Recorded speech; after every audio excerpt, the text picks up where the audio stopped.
Total جتنی earning ہے نا پاکستان کی, ان میں صرف 65% کہاں سے ہو رہی ہے؟ ہم نے کہا ہٹو بچے, ہو گیا بھائی یہ تو. اب تو جہاں بھی جائیں کراچی والے سب کو چاہیے کہ ان کا احترام کریں. کیا خیال ہے؟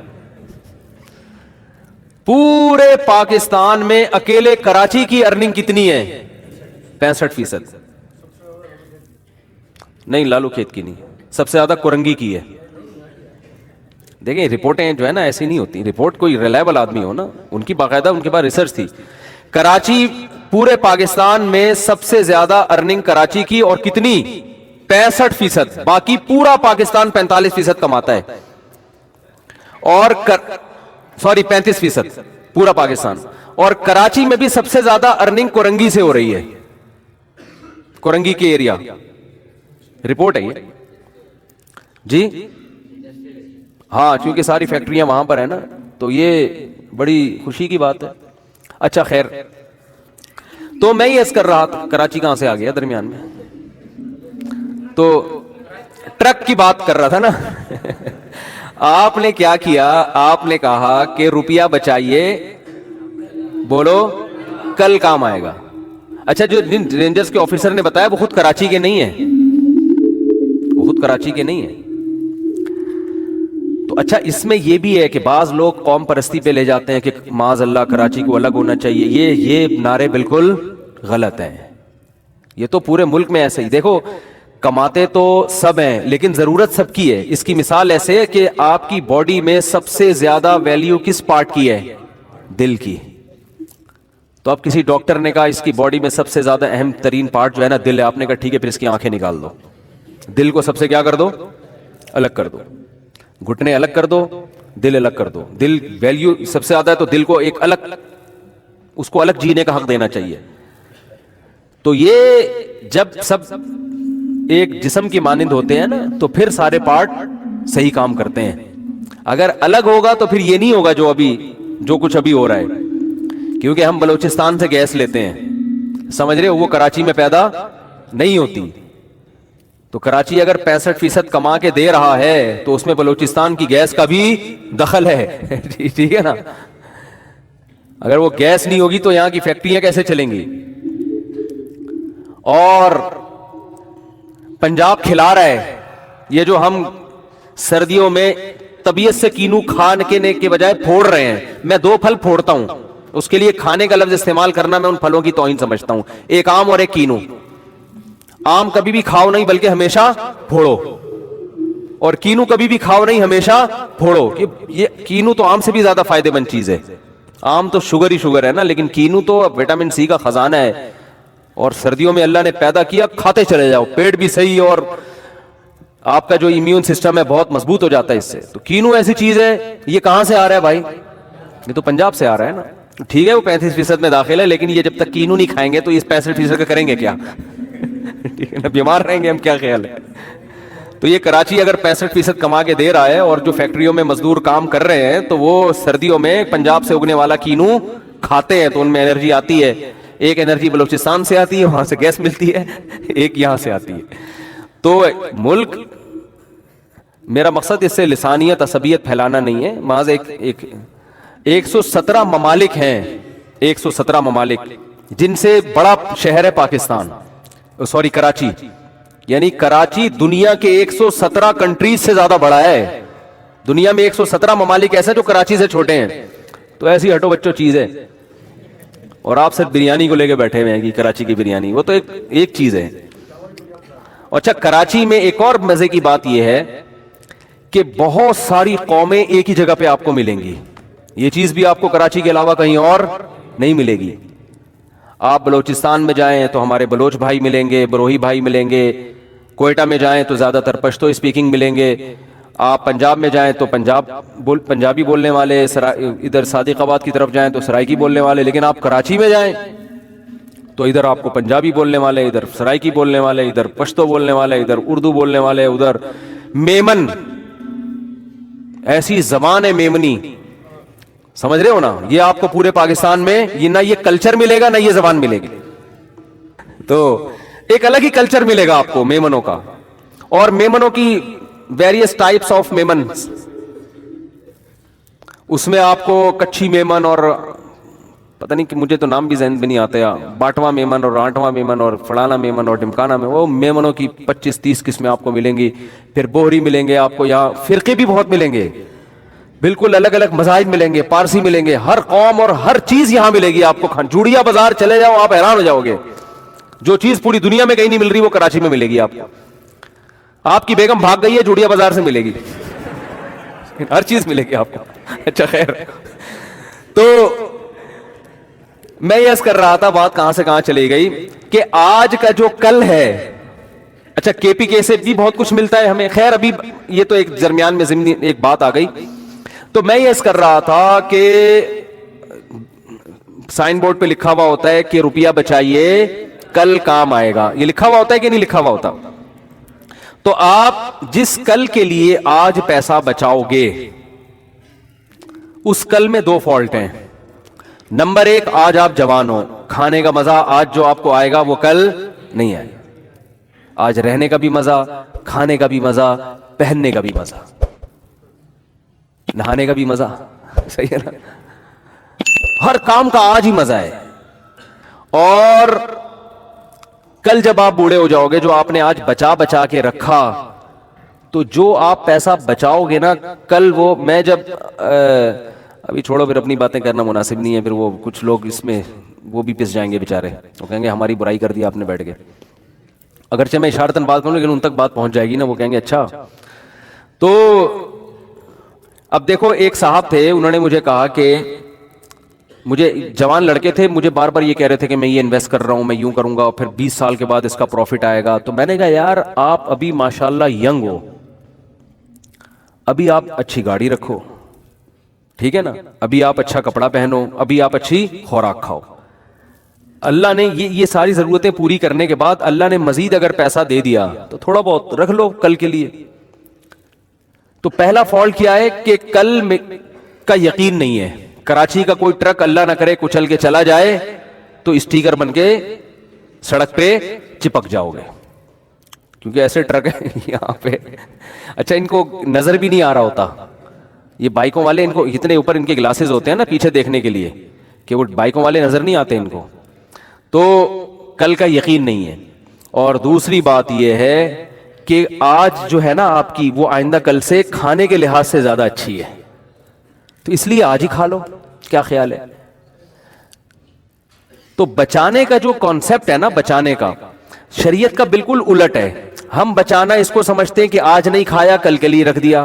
اسلام اس کو بچانا نہیں کہتا، اسلام اس کو ضائع کرنا کہتا ہے. اسلام کہتا ہے جو پیسہ آپ کا تھا آپ پہ لگا ہی نہیں تو وہ آپ کا ہے ہی نہیں.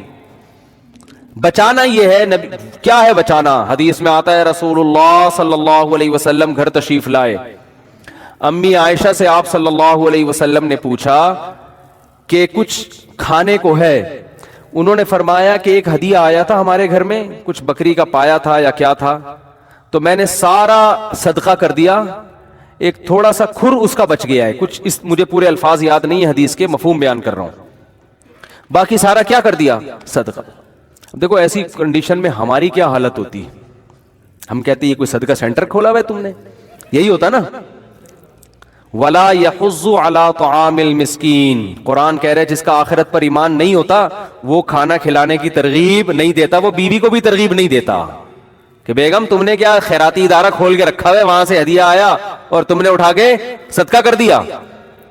لیکن ہمارے نبی کا چونکہ آخرت پر ایمان تھا، نہ صرف یہ کہ اس پر آپ کو غصہ نہیں آیا بلکہ آپ نے اپریشیٹ کیا، اور ایسے خاندانی طریقے سے اتنے زبردست الفاظ سے امی عائشہ کی حوصلہ افزائی کی، حالانکہ اب کھانے کو آپ کے پاس نہیں ہے، اتنا سا بچ گیا ہے. تو آپ نے فرمایا کہ عائشہ تم جو یہ کہہ رہی ہو کہ سارا صدقہ کر دیا، بچا صرف یہ ہے؟ فرمایا نہیں، بچا وہ ہے جو صدقہ کر دیا، یہ ختم ہونے والا ہے. میں سمجھا پا رہا ہوں اپنی بات؟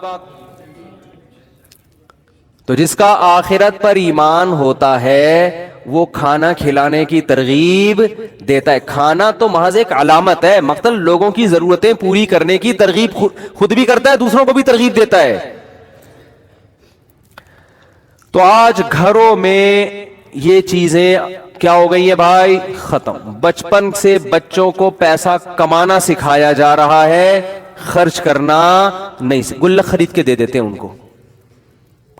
گلک ہوتا ہے نا, ابھی کیا کہتے ہیں آج کل نئی زبان میں اس کو, ہم تو گلک کہتے تھے, گلک ہی کہتے ہیں کہ اس میں جمع کرو, اس میں جمع کرو, اس میں جمع کرو, اس میں جمع کرو. کمیٹیاں ڈال رہے ہیں, کمیٹیاں ڈال کے پھر نکلے گی. اور عجیب بھکاری بن ہے یار, میرے پاس عجیب قسم کے بھکاری آتے ہیں, میرا دل چاہتا ہے میں ان سے پیسے مانگوں. حقیقت ان کے حالات سے پتہ چلتا ہے کہ جی وہ زکوٰۃ کے پیسے آپ کے پاس آئے ہوئے ہوں گے تو اتنے روپے چاہیے, کیا کرنا ہے, یہ ضرورت ہے, فلانی ضرورت ہے, یہ ضرورت ہے. تو میں کہتا ہوں آپ کی تو اتنی تنخواہ ہے, کہتے ہیں وہ ہم نے کمیٹی ڈالی ہوئی اصل میں آڑے وقت کے لیے. جس آدمی نے کمیٹی ڈالی ہوئی ہے اس کا مطلب اس کے پاس تون بھرنے کے لیے ضرورت سے زیادہ ہے, تبھی تو نکل رہی ہے کمیٹی, کمیٹی کے لیے پیسے نکل رہے ہیں. تو میں بھی بہت ڈھیٹ ہوں الحمدللہ اس معاملے میں, اللہ نے مجھے بڑا ڈھیٹ بنایا ہے. میری جیب سے پیسہ نکالنا آسان نہیں ہے, یہ بتا دوں. آپ سمجھ رہے اتنی سخاوت تو مفتی صاحب کے پاس جب جا کے مانگو ایک دم نوٹوں کی گڈی نکال کے دیں گے. بھیکاری کے لیے میری جیب سے نکلنے کے اصول بہت سخت ہے. اپنی مرضی سے دے دوں تو کوئی مستحق نہیں بھی ہو, اپنے پیسے اگر دینا چاہے انسان, دوسروں کی امانتیں تو غیر مستحق کو نہیں دے سکتا میں, اپنے پیسے مستحق نہیں بھی ہے لے جا بھائی. لیکن آپ ٹرائی کر کے دیکھ لیں, 1 کروڑ روپے میرے پاس پڑے ہوئے ہوں اور آپ آگے مانگ کے نکلوانے کی کوشش تو کر کے دیکھیں. ایسا آپ کا خاندانی قسم کا انٹرویو ہوگا کہ آپ بولو گے ایسا تو ہم جب فوج میں بھرتی ہونے کے لیے گئے تھے نا, ISSB کا امتحان دیا تو اس وقت بھی ایسا انٹرویو نہیں ہوا تھا. کیوں لے رہا ہے بھائی تو پیسے؟ ایک صاحب آئے کہ مجھے بہت شدید ضرورت ہے, میں بالکل یہ ہو رہا ہوں, اور بہت ایسے واقعی بڑی ضرورت تھی ان کو, بیماری چل رہی تھی, کوئی پتہ نہیں کینسر تھا کیا تھا, اور اب میں بہت پریشان ہوں تو مجھے اتنے لاکھ روپے چاہیے اور واقعی ضرورت تھی. تو آپ کوئی زکوٰۃ سے بھی تعاون کر دیں یا صدقے سے کر دیں. یہ ہے جو کل جن کے ہاں کل کا مفہوم بالکل کیا ہے, چینج ہے. ادھر نبی کی حالت کیا ہے, اپنی ضرورت قربان کر کے کل کے لیے امی عائشہ نے دے دیا تو حوصلہ افزائی کر رہے ہیں, چلو آج بھوکے رہ جاتے ہیں, کل اللہ ہمارا پیٹ بھر دے گا. حدیث میں آتا ہے نا, نبی صلی اللہ علیہ وسلم نے فرمایا قیامت کے دن اللہ اعلان کرے گا, کہاں ہیں وہ لوگ جب میں بھوکا تھا تو انہوں نے مجھے کھلایا, جب میں پیاسا تھا تو انہوں نے مجھے پلایا. کیونکہ قیامت کے دن لوگ بھوک اور پیاس سے تڑپ رہے ہوں گے تو لوگ کہیں گے اے اللہ تو کہاں سے بھوکا ہو سکتا ہے, تو کہاں سے پیاسا ہو سکتا ہے؟ تو اللہ کہے گا میری مخلوق بھوکی تھی, اس مخلوق کا جس نے خیال رکھا تو وہ ایسے تھا جیسے اس نے میرا خیال رکھا. دیکھو آپ کسی بچے کو بھوکا ہو کھلا دو, باپ خوش ہوتا ہے کہ نہیں ہوتا؟ کیونکہ باپ کا اس سے کیا ہے, تعلق. تو اللہ کا بھی مخلوق سے تعلق ہے. نبی صلی اللہ علیہ وسلم جب مشرکین مکہ کو یہ باتیں بتاتے تو وہ اعتراض کرتے, انطعم من لو یشاء اللہ اطعما. دیکھو کیسے اعتراض کر کے نا کسی بھی چیز پہ آپ اعتراضات کر کے جان چھڑا سکتے ہو. وہ کہتے تھے کہ ہم اگر اللہ چاہتا ہے, اللہ کو اپنی مخلوق کا اتنا خیال ہے تو خود ہی کیوں نہیں کھلا دیتا. نبی صلی اللہ علیہ وسلم جب مشرکین کو ترغیب دیتے کہ غریب مسکینوں کو کھانا کھلایا کرو تو وہ جواب میں کہتے انطعم من لو یشاء اللہ اطعما. اللہ چاہتا ہے کہ مخلوق کا پیٹ بھرے تو اللہ خود ہی کیوں نہیں بھر دیتا, اللہ خود ہی کیوں نہیں کھلا دیتا ان کو. تو اس لیے ہر اعتراض ایسا نہیں ہوتا کہ اس کا جواب دیا جائے. یہ تو بالکل واضح بات ہے کہ اللہ تو آزماتا ہے اپنے بندوں کو, نظام ہے اس کا, ایک سسٹم بنایا ہے اس نے. تو چاہے تو اللہ دنیا میں غریب رکھے ہی نہیں اور امتحان ہو ہی نہیں. قرآن تو یہاں تک کہتا ہے اگر ہم چاہیں تو سب کو زبردستی ہدایت دے کے جنت میں لے جائیں. ہم تو یہ بھی کر سکتے ہیں, اللہ کو شوق تھوڑی ہے لوگوں کو جہنم میں ڈالنے کا. لیکن اللہ کا ایک نظام ہے کہ جنت میں وہ جائے گا جو امتحان میں پورا اترے گا, جو ناکام ہوگا اس کے لیے جہنم کی آگ ہے, اگرچہ اللہ اس آگ پہ خوش نہیں ہوتا. تبھی تو قرآن کہتا ہے ما یفعل اللہ بعذابکم, اللہ تمہیں عذاب دے کے کیا کرے گا, اس کو کوئی خوشی تھوڑی ہوتی ہے. ان شکرتم وآمنتم, بشرطے کہ تم شکر کرو اور ایمان لے کر آؤ. تم شکر کرو ایمان لے آؤ تو کیا ضرورت ہے اللہ کو عذاب دینے کی. اللہ اپنے بندوں کو عذاب دے کر خوش نہیں ہوتا.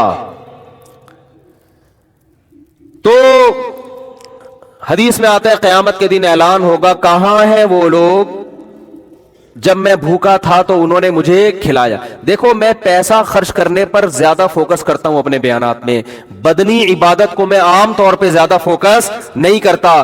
بدنی عبادت کرنے والے مارکیٹ میں ہول سیل کے حساب سے ملیں گے. دل میں دولت کی محبت نکل جائے ایسے آپ کو معاشرے میں آٹے میں نمک کے برابر ملیں گے. یہ جو دولت ہے نا, پیسہ, آج اس کو لوگوں نے خدا بنا لیا ہے, تبھی چہروں کی رونقیں ختم ہو گئیں.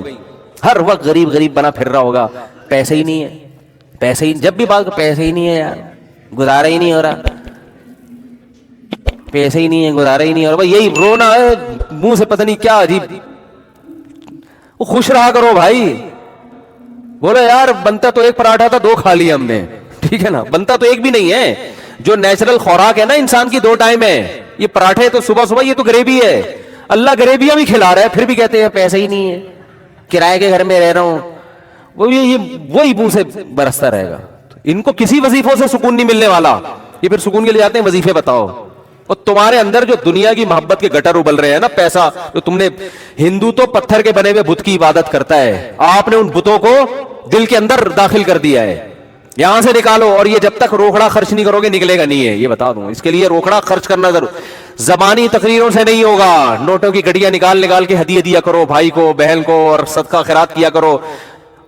اور نبی صلی اللہ علیہ وسلم نے فرمایا سب سے بہترین صدقہ وہ ہے تأمل الغنا وتخشى الفقر, کہ تمہیں ڈر ہو کہ صدقہ کیا تو کہیں غربت نہ آ جائے, اور نہیں کیا تو پیسہ بنا لوں گا مزید. اس ملی جلی کنڈیشن میں جو پیسہ نکلے گا, اس پہ کیا ملے گا آپ کو؟ ثواب. اور اللہ اس پہ خوش ہوگا, اس پہ مال میں برکتیں دے گا کہ مجھ پہ توکل کرتا ہے.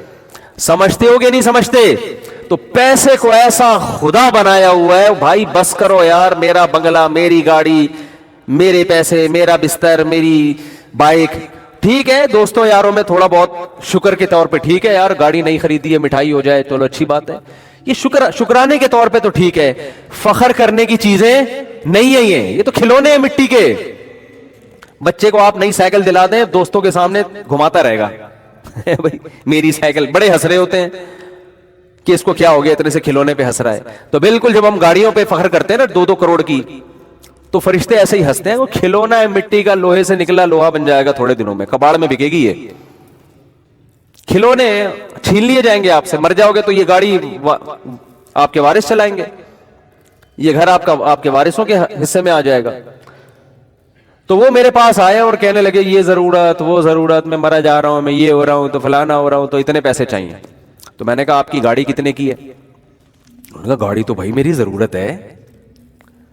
تو میں نے کہا جو آپ کو بیماری آئی ہوئی ہے اس سے زیادہ ضروری ہے گاڑی. یہ لوگوں کی سوچ بتا رہا ہوں میں, اس کو سمجھیں, کیونکہ بیان جب تک مثال نہ دی جائے نا تو جو سمجھانا چاہ رہا ہے انسان وہ سمجھ میں نہیں آتا. اس لیے میں وہ جو ریئل مثالیں جو چل رہی ہیں مارکیٹ میں, جس طرح کے لوگوں میں چل رہا ہے حساب کتاب, میں نے کہا آپ کہہ رہے ہیں آپ کے پاس پیسے نہیں ہے کہ؟ میں نے کہا میرے پاس ہیں پیسے, میرے پاس پیسے ہیں, لیکن آپ کو دینے کے لیے نہیں ہے. اتنا سچ بولنا بھی بڑا مشکل کام ہے. میں نے کہا میرے پاس پیسے ہیں مگر آپ کو دینے کے لیے نہیں. آپ کا جو علاج کینسر ہے یا کچھ بھی ہے, میں اس طرح سے کسی کا واقعہ بیان کرتا ہوں کہ اس کے خوابوں میں بھی نہ آئے کہ میرا واقعہ بیان ہو رہا ہے, وہ نہیں پہنچے گا. جس کا واقعہ ہے نا میں کچھ چیزیں بدل دیتا ہوں اس میں, سمجھ رہے, تاکہ کسی کے پردہ دری بھی نہ ہو اور وہ خود بھی نہ اپنی بے عزتی محسوس کرے. تو اس لیے میں واقعے کے جو اہم پوائنٹ تو باقی رکھتا ہوں, باقی ساری کردار اور ادار سب چیزیں چینج کر دیتا ہوں میں.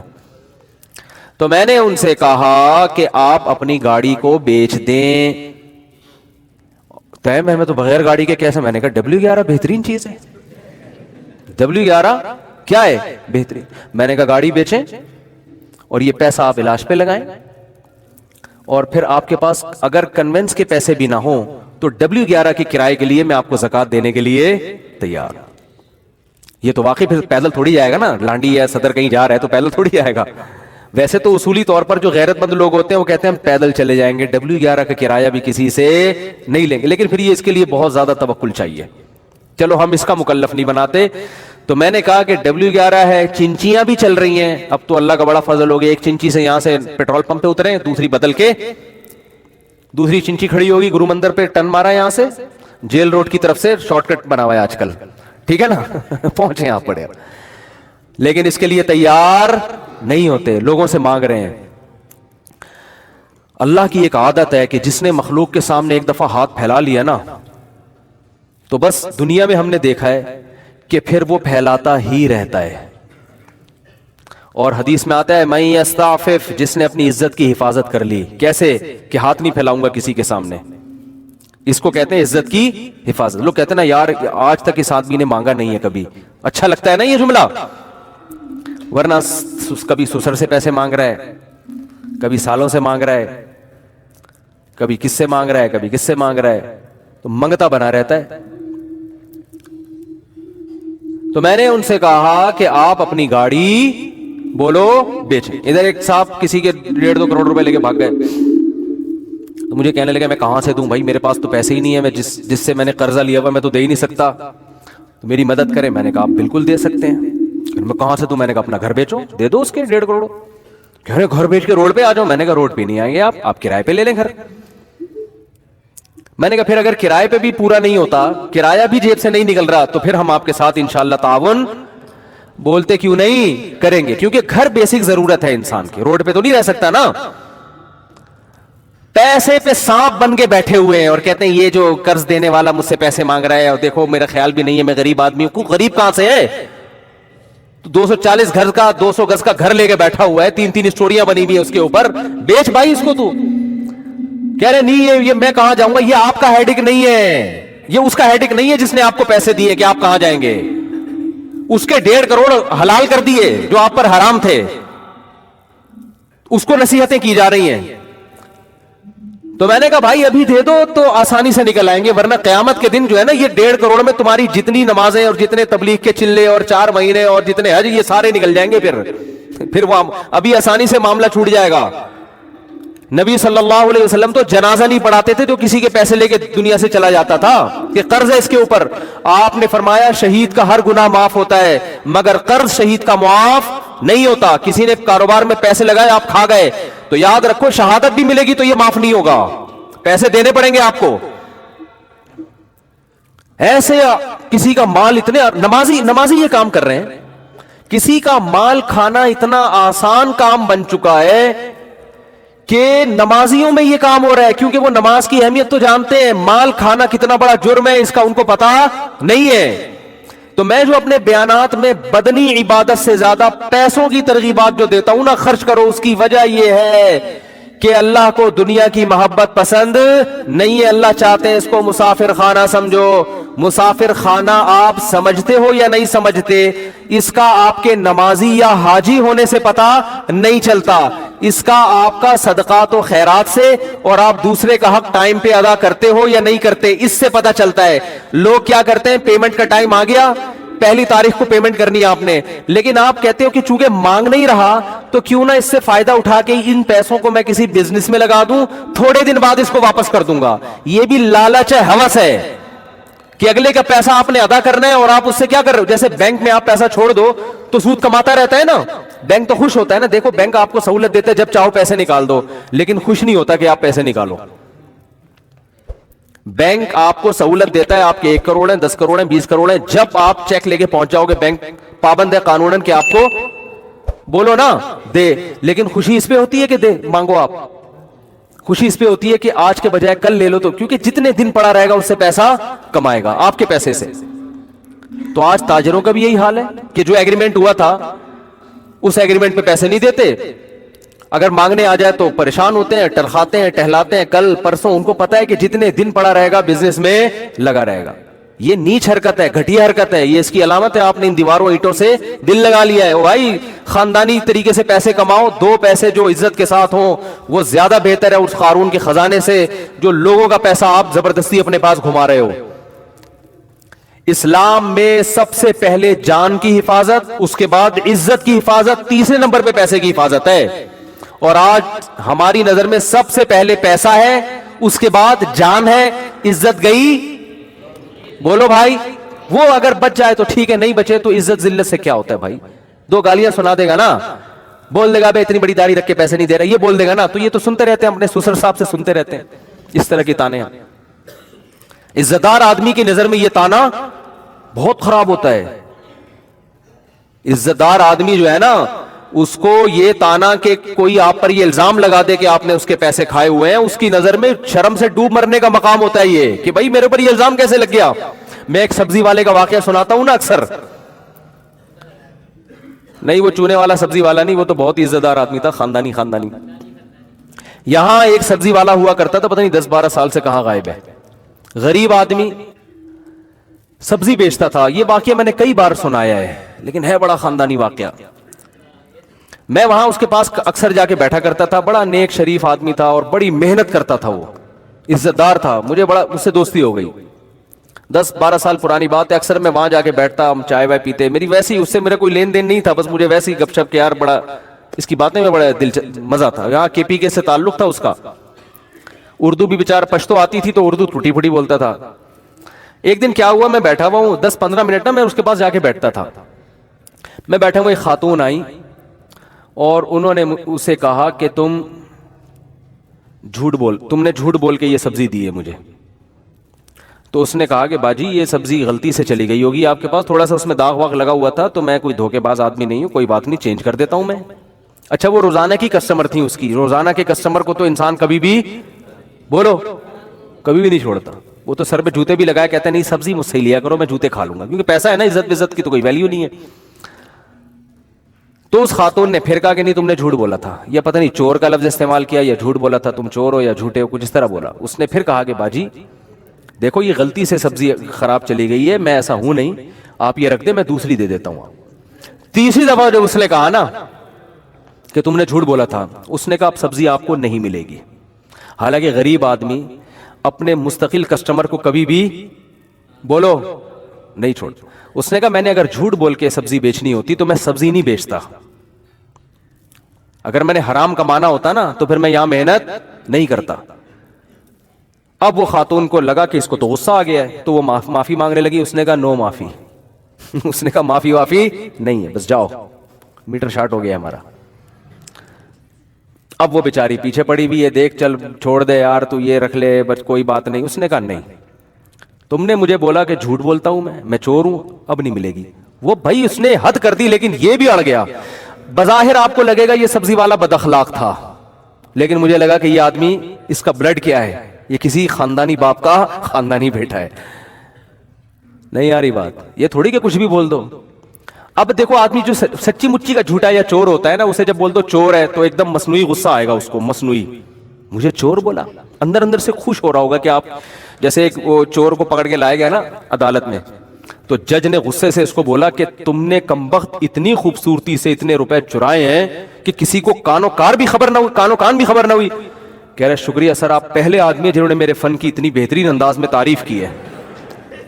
جج صاحب آپ کا بہت شکریہ، پہلے، ورنہ آج کل سب اناڑی کہتے تھے مجھے، آپ پہلے آدمی جو اس کرسی پہ بیٹھ کے میرے فن کی تعریف کر رہے ہیں.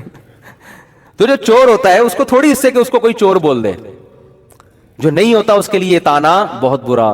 تو میرے بھائی اگر آپ بھکاری نہیں ہو، اگر آپ پیسوں کے معاملے میں 2 نمبر نہیں ہو، تو لوگوں کو وقت پہ ان کی پیمنٹ نا دے دیا کرو. کرایہ دار ہو تو مالک مکان کو پہلی تاریخ کو خود اچھے بچوں کی طرح فون کر کے پیمنٹ دے دیا کرو کہ اپنا اکاؤنٹ نمبر بھیج دیں، میں اس میں خود ہی ٹرانسفر کروں. خود آپ کی ذمہ داری ہے یہ.